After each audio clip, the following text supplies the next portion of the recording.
What's up, gang? It's your girl Nigee Xo. Keep your heart alive, you feel me? I'm back with another video, you feel me? Happy to be here, excited. Today I got a little nice sit down talk for y'all, you feel me? Y'all know in this little segment I do on my channel, I like to have a little drinky drink.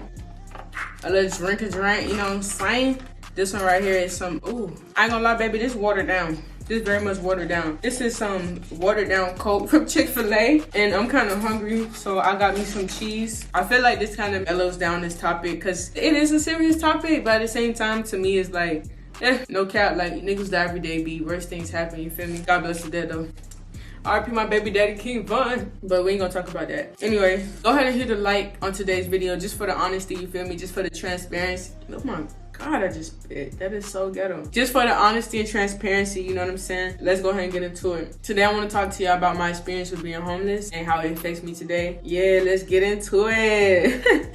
Who laughs when talking about being homeless? A victim who survived, I guess? I don't know. All right, so let's talk about it. I've been through a lot of shit. When I was in like 7th grade, I wanted to kill myself. I had just came out to my mom. That shit was ass and stuff. I've been a foster kid before. One of my brothers got shot and shit, so that made us like get taken away from my parents. We eventually got back with them, of course. Thank God, because foster care is a really like shitty system. If y'all want me to talk about some of my bad experiences in foster care, like I will. I don't mind, to be honest. There's nobody being helped when you keep the story to yourself, just know that. But mainly what I wanted to talk to y'all about today was my experience with being homeless. So I was homeless a few times, you feel me? When I was going through it, I was very embarrassed at the time. Like we used to legit sleep in hotels. No cap, I've slept in a car with my family before, bro. Like it's crazy to think about now. Like late at night, found an empty vacant parking lot. We like 8 deep in the car, like a little minivan, you know, that my mom rented and stuff. It got pretty bad. It was a pretty bad situation. Some nights like we would be so fucked up that like we couldn't even take a shower because nigga, you homeless, you feel me? Come to school like, you know, not feeling fresh. I ain't gonna say we would stink because it never got that bad where we would go like multiple days without getting a hotel. But yeah, we was going through it. We was pretty messed up. There was times where like we would have to be at the park all day because my mom's boyfriend, he would have to go move furniture with his homeboy so that they would have enough money to make for the day. He'll probably make like $90 or $100. It was like just enough for like a cheap little hotel, you feel me? It just got crazy. I remember some nights we couldn't get a hotel till like late at night, so we had only like 3-4 hours of sleep. Then we gotta get up and go to school, pretend to be happy, all of that shit, like the whole 9. I remember sometimes I would like go to school and I needed to take the bus because after I got to high school, we would go to something called the Boys and Girls Club, which is basically like an aftercare system. Like it was far from my school, and the only way that I would be able to get there is either if I walked, which would have took like probably like 2 hours, or you know, Lyft or Uber. Didn't have money for that, so I probably had like $2, and I'd be like, yeah, I'm just gonna have to use these $2 or $1 for the bus, and that's how I'm gonna get there. And my mom, sometimes she wouldn't have like $1 or $2, so she wouldn't have money to keep giving me. So sometimes like I would just hold on to that money because I never knew when I get the next dollar, you know? Yeah, so that's like a little bit of background. I don't think I want to go into too much depth as to how we got homeless, at least not in this video. But if it's a highly requested video, I will do that because I know I bring up being homeless and then I just kind of stop talking about it. But if y'all want me to, like I will. Yeah, back then it was like, it was a pretty low point in my life for us. Like at some point it felt like it was never gonna get better. It was like, yo, we just keep being in these hotels. You know, my uncle would help us just so that we would have a place to lay our head and stuff. And it got to a point where, you know, you bouncing around from family member house to family member and that shit not working out. So it's like, okay, we're just poor.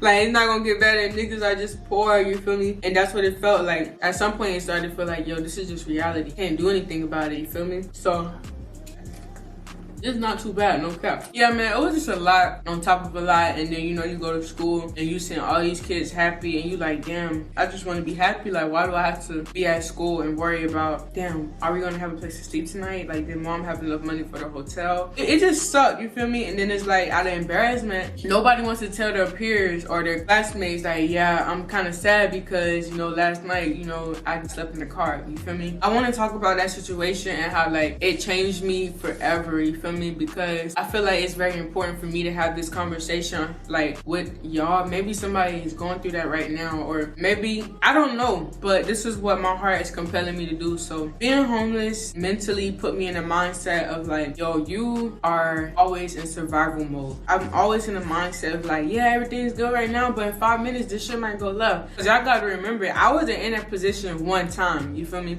It happened like 2 times type shit to where, you know, shit just went left, and it's like, yo, Nigee, what you gonna do? You gotta have a plan B, or you know what I'm saying? Like, you need to be on your P's and Q's, you feel me? In a way, it mentally fucked me up because I always felt like I gotta be alert. Like, I'm always, no cap, this shit sound wild, but I'm always checking under my bed, checking in the shower, checking my doors, cause I just be paranoid. Like, you know, niggas might see that I'm kind of doing good for myself and try to take this from me. Like, I've never had a place on my own, really. You feel me? Like, I've had a place with my roommate, but like me and my girlfriend legit have a place together, you know? I'd be scared that, like, you know, God forbid, but this shit could get taken away from me too, you know? I feel like being homeless put me in that mindset of like, people can be very temporary too. People come and go, you know, they might like me now, but then they might not later. Cause that was a big part of the experience, like, you know, being homeless and niggas be like, oh, come over here, yeah, I got you, I got you. And then, you know, like something happened and it's, oh, y'all gotta get the fuck out. And these are family members, you know? That's why so much of my family I don't even talk to. Going through so much of that stuff just opened my eyes about like who's really with you. Like, I don't have friends for real. This cheese kind of busting though, no cap. But like, yeah, Ashford, Rob, Braden's our name. I don't consider them to be like friends to me. Like, I feel like they like family, you know? I guess Olivia is like somebody I really consider like a true friend. But yeah, I feel like being homeless really like opened my eyes and it taught me so much. Like, it forced me to grow up fast. Like, I'm 20 years old, I live in my own apartment. And I'm not gonna lie, like, shit does get rough. Life is expensive, you feel me? What would have been the better alternative, you feel me? I can't just stay with my mom and live with my mom and try to let her figure out everything. It's like, no, I'm gonna get out here, I'm gonna figure it out on my own and make a way for my own, you know what I'm saying? Sometimes it sucks because it's like, damn, I feel like a big part of me misses childhood. Like, ever since I was like a certain age, it just felt like I just got hit with so much adult shit that I didn't ask for. And even though in that situation I didn't have to figure it out, it was still very stressful. Like, how can you enjoy your teenage years or like, you know, being younger when, you know, your mom is constantly worried about how she's gonna do this or how she's gonna do that? Like, it affects the household. It just creates like a stressful environment. I applaud my mom because she never threw in a towel and she never gave up. A lot of people went left and they went south, and through it all, like,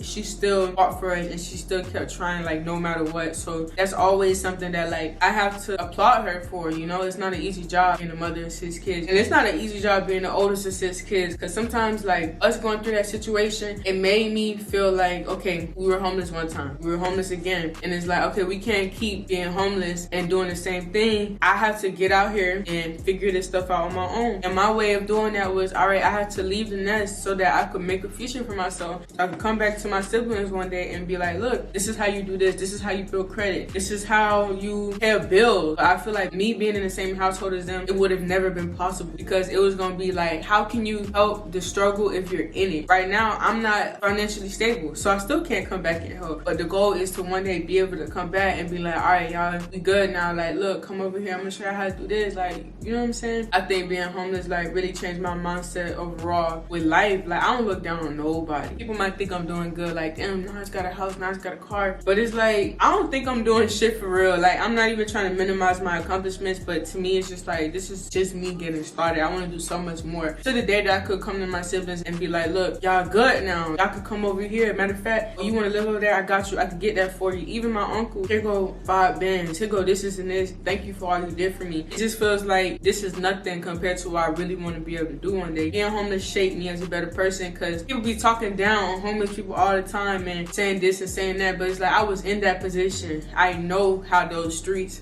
feel. I know how it feels. So I will never, like, even if I had $1 million tomorrow, like, you might not even know I got $1 million. I guess in a way I'm thankful for my hardships, because they humbled me. They really did humble me. I just wanted to give y'all like an insight on my life and like the way my mind is shaped, you know, the things I've gone through, how they affected me, how they impacted me. I don't know, I feel like I need to get this story out here so like y'all could just hear me out, I guess. And also remember that, like, even though you're going through something, somebody's going through something worse. Always be grateful for what you have, you know? I think that that's the biggest blessing and lesson that I learned. I need to be grateful for what I have, because it might not be here tomorrow. So yeah, man, that's it. I hope y'all enjoyed this upload. I got real deep, real personal. I love y'all so much. It's your girl, Nigee Xo. Keep it high life, you feel me? We out here.